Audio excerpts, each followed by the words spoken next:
Olá, boa tarde. Gostaria de iniciar saudando com muita alegria os colegas que compõem essa mesa e estão reproduzindo meu vídeo aqui para vocês. Muito obrigado, Dani, Domingos, Willams, Irapuã, por esse espaço de fala em um momento tão simbólico para a nossa comunidade acadêmica. E, claro, gostaria de saudar a nova turma que inicia hoje esse percurso do Prof. Sócio. Recebam minhas mais carinhosas boas-vindas. Vocês começam agora uma jornada que é ao mesmo tempo um desafio intelectual e um compromisso ético e político com a educação pública, porque essa é uma característica essencial do programa que vocês acabaram de entrar. É um programa que tem uma responsabilidade com o que se produz e que se entrega de volta para a sociedade, em especial para a comunidade escolar.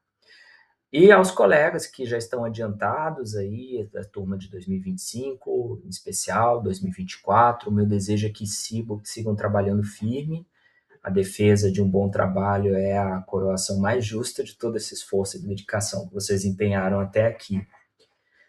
É importante lembrar que o nosso mestrado tem essa característica de entregar de volta para a comunidade escolar o investimento colocado na nossa formação, e por isso também tem como objeto primordial as interações escolares, as políticas, as práticas de ensino, a sociabilidade escolar e a juventude, né, aqueles sujeitos que compõem que estão na escola, né, que vivenciam a escola, tudo isso com a finalidade de aperfeiçoar e reforçar a qualidade, profissionalizar a qualidade do ensino de sociologia, né? Por isso nosso mestrado é um mestrado profissional em ensino de sociologia, formamos professores de sociologia. Bom, tendo isso como referência, eu queria, assim, brevemente contar para vocês, a partir das experiências que venho tendo como participante ou de esforços de pesquisa, geralmente pesquisas feitas nunca sozinho, assim, sempre com muitas mãos, sempre com muitas parcerias. Essa também é uma característica interessante desses nossos trabalhos. Como a escola e o ensino de sociologia são campos muito férteis para o desenvolvimento de frentes de pesquisas variadas, com objetos muito distintos e ferramentas metodológicas também muito variadas, que se beneficiam da prática e da experiência de todo o desenvolvimento do campo das ciências sociais, da sociologia da educação, mas, sobretudo, aqui das ciências sociais, a ciência política, a antropologia e a sociologia. Vou falar rapidamente de 4 experiências, então, tentando sumarizar aqui o que são essas pesquisas, qual que é o objeto e qual que é a ferramenta metodológica que a gente utiliza nessas experiências de pesquisa, no sentido de inspirá-los nos seus trabalhos também, ou pelo menos fazer um inventário assim, de quantas possibilidades, né? Assim, essas que eu vou falar são algumas pouquinhas das múltiplas que a gente pode ter. Bom, primeiro eu vou falar da pesquisa que a gente partilha aqui com a mesa, né, com o pessoal da equipe do LEPEC, do laboratório da universidade, e é uma pesquisa que nós fazemos em parceria com um grupo maior em rede, a FAPESP, que é coordenado por uma equipe da FAPESP, da cidade de São Paulo, da Unicid, mas conta com integrantes do país inteiro. É uma pesquisa que quer compreender quais podem ser os fatores protetivos para uma eventual próxima pandemia. Então, também é uma pesquisa que tem assim uma proximidade com o Prof. Sócio nesse sentido de é uma pesquisa que serve para alimentar uma política pública que já está ali sendo pensada para instruir o Ministério da Saúde, o Executivo, o Legislativo, enfim. E nós, como participantes dessa pesquisa, abrimos uma dimensão aqui para investigar, por exemplo, como a escola se manifesta como um campo de proteção ou vulnerabilidade em momentos de crise extrema, como foi o caso da Covid-19, e nós fizemos uma pesquisa no Ceará para entender o que pode ter ajudado os jovens a mitigar os danos da saúde mental e quais eram suas projeções de futuro em relação à escola, né? No contexto escolar, no contexto de ensino remoto, durante a pandemia. Nós analisamos, à época, dados de 2.584 estudantes da rede pública estadual, e os resultados foram interessantes. A gente identificou, por exemplo, que as meninas tiveram a saúde mental muito mais afetada, 76% contra 49,2% dos meninos, embora sejam elas as que manifestem maior ambição acadêmica e profissional. E é um dado que, numa leitura imediata, a gente não teria. Bom, a gente faria outras associações, né? Puxa, vocês estão com um maior otimismo em relação à vida profissional, como é que podem estar manifestando maior dor e sofrimento emocional em relação à pandemia? Outros dados que nos revelaram fatores protetivos interessantes: o pertencimento religioso, o incentivo familiar para estudar e o arranjo familiar específico em residir com a mãe, essa figura familiar. Quer dizer, são dados que a gente pode, que somente com o fundamento estatístico a gente pode confirmar. A gente pode dizer, olha, esse tipo de arranjo aqui tem um impacto, né? A gente faz algumas inferências a partir desses dados. Então, tendo como objeto de pesquisa a relação emocional dos jovens com a escola e os impactos psicossociais do ensino remoto emergencial, nós usamos como recurso de pesquisa o estudo quantitativo e observacional. Aplicamos um survey online via Google Forms e criamos índices, correlações estatísticas, teste de Q² para validar os dados, tendo o campo escolar como a referência.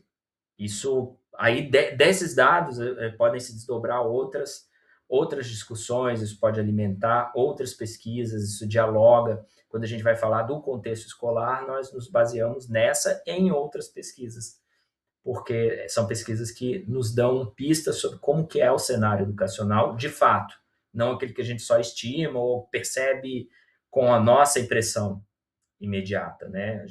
Todas as impressões aqui são mediadas por trabalhos de pesquisa. Uma segunda frente, né? Passando agora da análise de dados macro para o chão mesmo da escola, nós estamos aqui trabalhando, ainda está em desenvolvimento aqui o artigo sobre essa pesquisa, né? Eu e Irapuã estamos escrevendo aqui, mas fazemos parte de um grupo mais ampliado, que foi um grupo de pesquisa associado ao projeto Virando o Jogo do governo do estado do Ceará, um projeto que acolhia jovens egressos da educação básica que ainda não estavam trabalhando e fornecia formação cidadã e profissional para eles, no sentido de tentar alavancar carreiras, integrar no mercado de trabalho, enfim, é um programa, né? Nós fizemos parte do braço de pesquisa desse programa, que tentava contribuir para as trajetórias desses jovens. Uma das pesquisas que nós desenvolvemos nesse programa foi tentar compreender quais eram os fatores que influenciavam, por exemplo, o abandono escolar. E como é que nós estamos tentando acessar esses dados? Nós fizemos vários grupos focais e a partir desses grupos focais, nós tentamos compreender os fatores multicausais do abandono e da evasão escolar em contextos de alta vulnerabilidade, de violência, enfim. Então, nesse estudo em especial, nós tivemos a transcrição de 44 grupos focais com 260 jovens. Para fazer a leitura desses grupos focais, nós utilizamos um software de codificação de texto, que é o NVivo. Nós codificamos as falas, criamos conceitos, temas, né, nós para relacionar as falas dos estudantes com determinadas características que são seus atributos.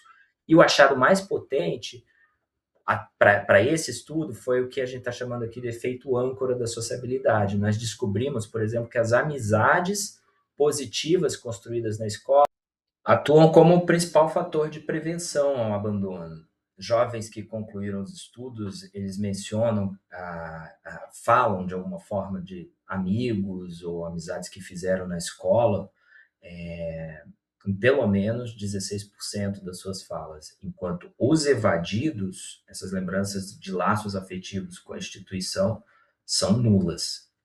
A gente não encontra nos grupos focais. Então, entre os fatores multicausais, a gente conseguiu observar, interpretar dos grupos focais a violência, a gravidez, o desinteresse, que influenciam o abandono escolar, mas, sobretudo, a influência das redes de sociabilidade na permanência escolar como um fator decisivo. Isso é muito interessante dessa pesquisa. E vejam, essa pesquisa é uma pesquisa de um caráter mais qualitativo que a anterior, né? O foco está na análise das falas dos estudantes, das suas representações, a partir de uma ferramenta muito específica que também muda a forma de se analisar, que é o grupo focal, e as entrevistas individuais semi-estruturadas. E o outro elemento aqui é o uso do software, do NVivo, para análise das narrativas e das trajetórias individuais, que permite fazer algumas outras ações em termos de codificação, de cruzamento entre atributos de quem fala e o que fala, quando fala, né? Isso é bem interessante nesse tipo de pesquisa que a gente está desenvolvendo aqui. É uma outra forma também de trabalhar com dados relacionados ao campo da educação, à juventude, à escola, né? Bom, e aqui eu vou falar de uma quarta frente de pesquisa, né? Que eu tenho feito em parceria com a professora Simone Meucci, da Universidade Federal do Paraná, que é uma pesquisa que tem um olhar para a escola de uma perspectiva histórica e macroestrutural. Aí nós não estamos, nesse momento dessa pesquisa, falando diretamente com os estudantes, nem com os professores, estamos olhando para outro ponto de interesse para compreender esse fenômeno, que são os documentos, os currículos e os movimentos históricos que estão relacionados, né? Do que esses documentos são expressivos em termos da sociedade contemporânea. Nesse caso, nós estamos desenvolvendo uma pesquisa sobre a tessitura do currículo da sociologia de 2008 para cá. Na verdade, com um recorte entre 2008 e 2016, considerando 2016 um momento de ruptura de um primeiro processo relacionado ao currículo de sociologia. Nesse caso, a gente investiga como que a sociologia vem sendo institucionalizada na educação básica, como parte de um movimento maior do que a gente pode chamar de uma ampliação valorativa do mundo no Brasil, ocorrido a partir da Nova República. De 88 para cá, a gente pode, a partir da leitura desses documentos e de outros indícios, propor que a sociologia não surge isolada. Sua obrigatoriedade em 2008 é acompanhada da introdução de novos temas, de novos agentes curriculares, como educação ambiental, direitos humanos, história afro-brasileira, africana, afro-brasileira e indígena, e todo esse processo pode ser analisado com o apoio de um repertório teórico da sociologia do conhecimento e da história do conhecimento. A gente pode pensar que tudo isso pode ser analisado por lógicas da história, revelando a criação de uma espécie de novos regimes de visibilidade na escola, e na qual a gente percebe que temas como diversidade, desigualdade, reparação social passam a ser oficialmente objetos de conhecimento e sensibilidade pedagógica. E isso vem acompanhado de uma reação também que vai recontextualizando, vai formatando o espaço para atuação escolar, para atuação do ensino, e aí um caso específico que muitos de nós conhecemos, a Escola Sem Partido, vai formando contextos comunicativos nas escolas muito específicos que influenciam a forma e o conteúdo de se ensinar a sociologia. Então, nesse caso aqui dessa pesquisa, o foco é o sentido político e pedagógico da sociologia em seu processo de institucionalização e sua articulação com outros temas que atravessam aqui, que estão ali, digamos assim, enfeixando todo um complexo. O que a gente propõe é que, a partir da teoria que nos fundamenta aqui, é que são processos que guardam alguma autonomia ou que têm agentes e sentidos políticos que são diversos e em um determinado momento, por afinidade, acabam se enfeixando num projeto maior, mas não por algo que tenha sido realmente calculado, né? Não nos parece que a história tenha acontecido dessa forma. E o recurso de pesquisa, né, o material com o qual a gente vai estudando isso, é a análise histórico-documental, a consulta à legislação, LDB, as leis, né, os documentos das agências internacionais como a Unesco, enfim, atas de assembleias. E essa é uma possibilidade também. Agora, falando de trabalhos que a gente pode fazer, que a gente tem feito aqui no ProfSócio, com trabalhos de orientandos, né, que a gente tem avançado aqui em pesquisas que estão dialogando umas com as outras, né? Uma linha de pesquisa tem sido a análise do Enem, a análise, a construção também de questões sociológicas, de testes sociológicos a partir do Enem, mas olhando o Enem como um objeto possível de pesquisa para compreender a sociologia também na educação básica. E a outra, da qual vou falar agora efetivamente, são as pesquisas sobre as escritas sociológicas e o repertório estudantil. E aqui a gente volta para a prática docente, e são pesquisas que estão lá muito ligadas à rotina da sala de aula.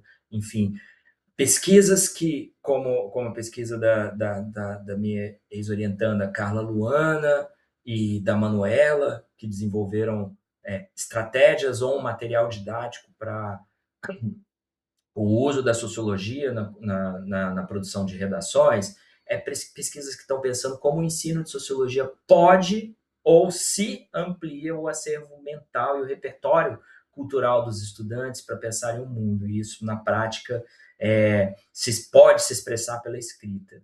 Então, aqui, nesse tipo de pesquisa, é fundamental a incursão sistemática nas escolas, e aí métodos e técnicas de pesquisa para fazer a observação do dia a dia, da rotina escolar, e especialmente do que se produz na escola, né? Para pensar, uma das categorias aqui que nos interessa é a relação que os jovens estabelecem com os saberes, com a escrita, com o saber sociológico, né? Com as diversas disciplinas.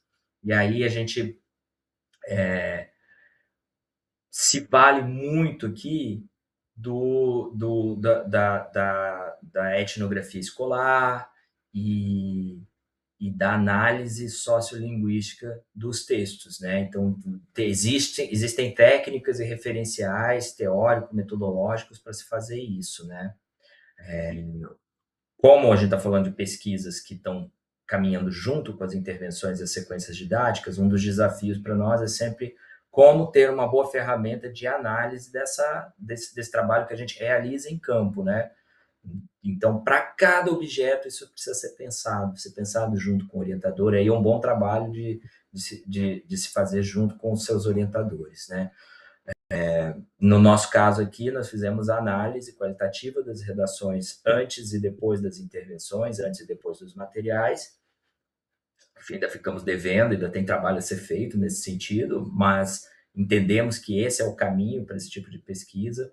Roteiros de entrevistas com os estudantes, né, e efetivação de entrevistas, grupos focais, para validar os materiais produzidos. Bem, colegas, fazendo esse passeio rápido aqui por algumas das muitas possibilidades de trabalho, de pesquisa com a escola e o ensino de sociologia, das coisas que a gente vem fazendo aqui, em termos de laboratório, de equipe de pesquisa, trabalho com os orientandos, assim, o que dá para afirmar é que trabalhar, pesquisar a escola, ter como objeto, né, ter como campo, como universo de construção dos objetos e dos trabalhos de pesquisa e dos desenvolvimentos dos materiais aqui no ProfSócio, ter a sociologia, o ensino da sociologia e a prática escolar, né, a rotina escolar, o campo educacional e o campo escolar como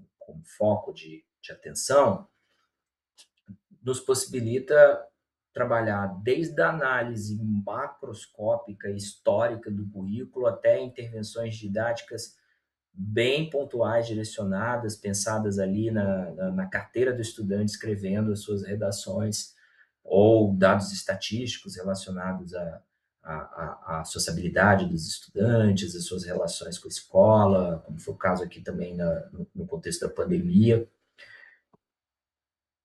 sempre cotejando, né, o fenômeno local com fenômenos coletivos mais ampliados, políticos, culturais, históricos, que é a característica dos trabalhos nas ciências sociais. O que caracteriza um trabalho dentro das ciências sociais é essa possibilidade dele explicar o fenômeno local, individual, da rotina, do cotidiano, mobilizando explicações ampliadas sobre a vida, né? Cotejando a biografia com a história, a cultura e a sociedade. A escola é muito poderosa no sentido de ser expressiva de todas essas relações. Então, para além de produzir recursos para a escola, nós sabemos que quem pesquisa a escola também está contribuindo com a compreensão maior da sociedade, ou mais sofisticada, né? A escola é um campo gigantesco para a produção de saber científico e profissional. Ser um pesquisador do Prof. Sócio é usar toda essa ciência para dar sentido à própria prática docente e às trajetórias dos nossos estudantes, nessa relação também com os nossos estudantes. Dito isso, eu desejo que o trabalho de cada um de vocês nesse ano seja, assim, mais uma contribuição nesse esforço, que é um esforço coletivo do programa, para que a gente possa propor avanços para a escola pública, especialmente para o ensino da sociologia, em termos de um ensino mais eficiente, de maior qualidade, mais sensível à própria realidade escolar. E desejo a todos um excelente ano de 2026, sucesso nas pesquisas, firmeza para aqueles que estão perto de defender, e muito bem-vindos ao nosso programa. Vai ser uma satisfação encontrar com vocês em breve. Semana que vem estou aí para conhecê-los pessoalmente. Um abraço a todos e boa mesa e boa jornada.